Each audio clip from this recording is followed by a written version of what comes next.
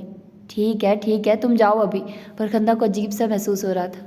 ٹھیک ہی تو ہے نا ماں جی، گھر میں امی جان کی ٹانگیں دبانے کی عادت تھی، شکر ہے یہاں دوسری ماں مل گئی۔ فرخندہ خاموش ہو کر لیٹی رہی، وہ آدھا پون گھنٹہ اس کی ٹانگیں دباتی رہی، یہاں تک کہ فرخندہ بیگم نے ایک بار پھر اسے بس کرنے کو کہا، لیکن اس بار اس کے لہجے میں پہلے والی تندی غائب تھی۔ بس کرو لڑکی، جاؤ آرام کرو۔ اچھا آپ دودھ پی لیں تاکہ میں گلاس صاف کر کے باورچی خانے رکھتی جاؤں۔ اس نے دودھ کا گلاس اٹھا کر اس کی جانب بڑھایا۔ فرخندہ بیگم کا دودھ پیتے ہی بنی تھی۔ 8 ماہ بعد تم اس وقت باورچی خانے میں گھسی ہوئی ہو؟ فرخندہ بیگم نیہا کو چولہے کے سامنے کھڑے دیکھ کر بفر گئی تھی۔ امی جی میں نے کیا کہا ہے؟ اسے کہہ کر وہ ملازمہ کو آواز دینے لگی۔ کبرا جی بیگم صاحب، وہ کسی کونے کھجرے سے برآمد ہوئی۔ نیہا بیٹی کی حالت دیکھ رہی ہو اور یہ اس حالت میں چولہے کے سامنے کھڑی ہے۔ بیگم صاحب میں نے منع کیا تھا، مگر یہ بازی ہوئی کہ آپ صرف ان کے ہاتھ کا پکا ہوا کھانا پسند کرتی ہیں۔ میں تمہارے ہاتھ کا بھی کھا لوں گی، سمجھی؟ جی بیگم صاحب، کبرا گھبرائے ہوئے چولہے کی طرف بڑھ گئی اور فرخندہ بیگم نیہا کا ہاتھ پکڑ کر لجاجت سے بولی، ایسا کیوں کرتی ہو میری جان؟ اگر تمہیں کچھ ہو گیا تو میرا کیا بنے گا؟ نیہا اس کا ہاتھ پکڑ کر چومتے ہوئے بولی، جس کے ساتھ 2 ماؤں کی دعائیں ہوں اسے بھلا کیا ہو سکتا ہے ماں جی؟ سدا سکھی رہو بیٹی، وہ اسے اپنے ساتھ لپٹاتے ہوئے اس کے کمرے کی طرف لے جانے لگی۔ ماں جی اگر اجازت ہو تو ایک بات بولوں؟ 100 باتیں بولو میری شہزادی، فرخندہ نے شفقت بھرے لہجے میں کہا۔ میں امی جان کو ملنے جاتی ہوں، مین گیٹ سے جانا پڑتا ہے، اگر آپ اجازت دیں تو صحن کی دیوار میں ایک دروازہ بنا لیں۔ نہیں، فرخندہ نے نفی میں سر ہلایا اور پھر نیہا کے چہرے پر مایوسی چھاتے دیکھ کر وہ مسکرائی۔ دروازہ کیوں؟ پوری دیوار ہی کیوں نہ گرائی جائے؟ پیاری ماں جی، نیہا آنکھوں میں خوشی کے آنسو بھرتے اس سے لپٹ گئی تھی۔ اور پھر سحر پیر کو جب صبحان اس کے ابو اور چچا دفتر سے لوٹے تو دونوں خاندانوں کو تقسیم کرنے والی نفرت کی دیوار کی اینٹیں مزدور ٹرالی میں بھر کر لے جا چکے تھے۔ فرخندہ بیگم نے اس دیوار کی ایک اینٹ بھی گھر میں رکھنا گوارا نہیں کی تھی۔ رات کو صبحان نیہا کے بالوں میں انگلیاں پھیرتا ہوا کہہ رہا تھا، جانے صبحان، میں کس منہ سے تمہارا شکریہ ادا کروں؟ وہ ہنسی، اسی منہ سے کر لو، یہ منہ بھی اتنا برا نہیں۔ ہاں باتوں میں تو میں تم سے کبھی نہیں جیت سکتا۔ صبحان نے ٹھنڈا سانس بھرا۔ بس زیادہ مظلوم بننے کی ضرورت نہیں۔ اچھا تم سے ایک اجازت لینا تھی۔ کیا؟ نیہا نے سخت نظروں سے اس کی جانب گھورا۔ وہ کیا ہے کہ کافی دنوں سے احمر اور دوسرے دوست پروگرام بنا رہے ہیں گرگر جانے کا، اگر میں بھی 2-3 ہفتوں کے لیے ان کے ساتھ چلا جاؤں تو؟ کوئی ضرورت نہیں، میں خود تمہارے ساتھ جاؤں گی، وہ قطع کلامی کرتے ہوئے بولی۔ مگر اس حالت میں، وہ بگڑتے ہوئے بولی، تو کیا ساری زندگی میں اسی حالت میں رہوں گی؟ تو پھر اس سال تو نہیں جا سکیں گے، جولائی آدھا تو گزر چکا ہے۔ تو کیا ہم اکتوبر نومبر میں اشٹی کے پاس تو جا سکتے ہیں؟ پلیز، وہ لجاجت بھرے لہجے میں بولا۔ نیہا بوفر کر بولی، میں تمہاری جان لے لوں گی اگر دوستوں کے ساتھ گئے۔ صبحان ہنسا، اپنی جان لینے کا سب سے آسان طریقہ بتاؤ؟ فرماؤ، اس کے چہرے پر جھکتا ہوا بولا۔ بس تم روٹھ جاؤ، میری جان خود بخود نکل جائے گی۔ جھوٹا، نیہا نے خوشی سے سرشار لہجے میں کہتے ہوئے اپنی باہوں کا ہار اس کے گلے میں ڈال دیا تھا۔ تو جناب یہ تھا بیوٹیفل ناول، اور آپ لوگوں نے یقیناً اس ناول کو بھرپور طریقے سے انجوائے کیا ہوگا، اور مجھے بھی ناول یہ بہت زیادہ اچھا لگا ہے۔ اب انشاءاللہ میں نیا ناول شروع کروں گی، یا کوئی 1 دن تک 2 دن تک آپ لوگوں کو شارٹس ناول پرووائڈ کروں گی۔ اس کے علاوہ آج میرے ابو کی برسی ہے، ان کو 1 سال ہو گیا ہے ان کی ڈیتھ کو، تو آپ لوگوں سے گزارش ہے کہ ان کے لیے دعا کیجیے گا، فاتحہ پڑھ لیجیے گا کہ اللہ تعالیٰ ان کے درجات بلند کرے، ٹھیک ہے؟ اور میں آپ لوگوں کو کوشش کروں گی کہ اچھے اچھے اور ناولز پرووائڈ کروں، تو اپنا ڈھیر سارا خیال رکھیے گا، مجھے دعا میں یاد رکھیے گا، ملتے ہیں انشاءاللہ اگلے اچھے سے ناول کے ساتھ۔ اللہ حافظ۔